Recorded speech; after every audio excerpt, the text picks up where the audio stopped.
I woke up this morning to see that my last video, Salute to Creationist Women, had stirred a hornet's nest of controversy in a way I never envisaged. I did, of course, expect comments like this, which is why I was at pains to point out that I was not attacking women, just redressing the balance a bit, because so far nearly every Golden Crocodile nominee has been a man. But that isn't representative of what dropped into the video forum. So let's start with this. Amina is one of the smart girls out there helping us other girls. Why do you even watch her videos? Well, I'm sure she is smart. I'm sure she's a lovely person, and I'd never heard of her until someone nominated her for the 2011 Golden Crocodile. I watch all the videos that are nominated, and it struck me that this is only the second female nominee we've ever had. Since this is such a rare event, I thought it worth looking at other creationist women, and that's where the idea of a salute to creationist women came up. The fact that Amanakin was a Muslim never even occurred to me when I began a rebuttal of her nonsensical scientific lecture. And it wouldn't have mattered anyway. Bad science is bad science, whether it comes from Muslims, Christians, Jews, flat earthers, expanding earthers, Republicans or Democrats. I simply laid into her unscientific claptrap in exactly the same way as I've laid into every other creationist preacher who misrepresents science in the public media. Basically, his theories had something to do with this idea that man became more and more intelligent, and as man did so, as man evolved, man became whiter and whiter. To me, the fact that she was a woman or a Muslim makes absolutely no difference. Why should it? But a lot of people who clearly didn't watch the video immediately began to foam at the mouth. You f***ing intolerant arsehole! How dare you make fun of an innocent girl just because she has her opinions and you don't agree? I don't see the point of this video. Oh, you're so awesome because you made fun of a girl on the internet. Well, then you wouldn't see the point of any of my videos on Golden Crocodile nominees because I'm an equal opportunity scoffer. For the last 5 years, I've been making fun of creationist men. Grady, you're obviously able to look at the pictures from these scientific papers, but for some reason you can't read the captions. The problem the evolutionists have, though, folks, if we extrapolate backwards just to 20,000 years ago. How long? 20,000 years ago. 20 million? Not 20 million. 20 billion? Not 20 billion. 20,000 years ago, the heat produced by the magnetic field would have liquefied the Earth. Get the fuck out of here. That's just 20,000 years ago. And 1 million years ago, folks, get this, the magnetic field would have been so strong, it would have vaporized our planet. Vaporized the planet? Now, I had to think long and hard about this, because even for a creationist theory, this is nuts. So you think by now that Andy would get it? Nah. Where did the chemicals come from? Where did the planets come from? How did the chemicals make all the planets? Well, Andy, if you can't be bothered to listen to the answer Aaron Ra gave you, then do what I suggest all clueless creationists do and check out the library room at your local primary school. I want to be kind to Kirk Cameron rather than suggest that half his brain must have been sucked out in a freak vacuuming accident. Occasion, I should find new life inside. You may smile at this. But as soon as a woman is the target, she's an innocent girl, and her scientific baloney apparently shouldn't be criticized. I don't hold back because of someone's gender or religion, and I don't see why she's any more innocent than Ken Ham, Peanut Butter Man, or Crocodile Boy, who, like Amanakin, choose to preach science on the internet. Amanakin is an intelligent, thinking adult who chose, of her own free will, to publicly post a video teaching people that Darwin's theory is something about humans getting whiter as they became more intelligent.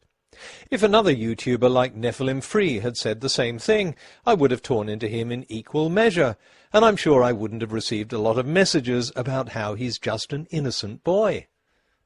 And it's not Amanakin's opinions I disagree with. She's welcome to her opinions. I'm rebutting her claims about scientific facts. For example, that chemical reactions happen by chance. And I hope I showed very clearly that they don't. That's the whole point of doing these videos. It's just plain wrong saying abusive and hurtful things about one's religion. Oh, obviously I Love Geneva Lane didn't watch the video, but that's no surprise. Nothing in the video said anything abusive or hurtful about Islam, just as none of my other videos say anything hurtful or abusive about Christianity. What I go after are misleading scientific claims and the preachers who teach them. The only time I mentioned Islam in the video was to make the point that if I wanted to learn about the history of Islam, I wouldn't reference just one book that set out to show that the religion was nonsense, and I'm sure Muslims would agree. We're allowed to believe whatever we want. I suggest the whiners watch the video before commenting, because you're beginning to sound a bit stupid. If you watched it, maybe you would have heard this. Of course, you can say that at the beginning of time, an invisible being dictated that this is how atoms should interact. Believe what you like, but the fact is that this is how chemicals do interact. Now, I really don't care what you believe. If you want to believe a deity made the universe, that's fine. But if you go on a public channel and misrepresent science, then expect to get rebutted. What right have I got to rebut you? The same right you have to put these videos out in the first place. No, and I don't need permission. If someone presumes to lecture others about science on YouTube, myself included, they can expect to have their videos copied and commented on. It's called fair use. Trying to shut this down is censorship. It's sad that a video about science that makes no criticism of Islam or religious belief should be made a pawn in a stupid religious war by people who didn't even watch it. Because once they start commenting, then we get fanatics on the other side spouting their own version of hatred and abuse. I've had to remove 2 posts from this video forum, and I don't think I've needed to remove that number so far this year from all of my other videos put together. But the gratuitous racist abuse they contained against Muslims shows just how extreme people get in trying to stir up anti-Muslim hatred. I was going to show the messages blanking out the profanities and the racial slurs, but they were so bad I couldn't even do that. Years ago I lived in Brazil and built a house in a favela in Salvador da Bahia. Like most of Brazil, it was a multiracial area. If one of my neighbours had to describe what someone looked like, they might say he was tall, fat or ugly, but they'd also describe his skin colour in some detail.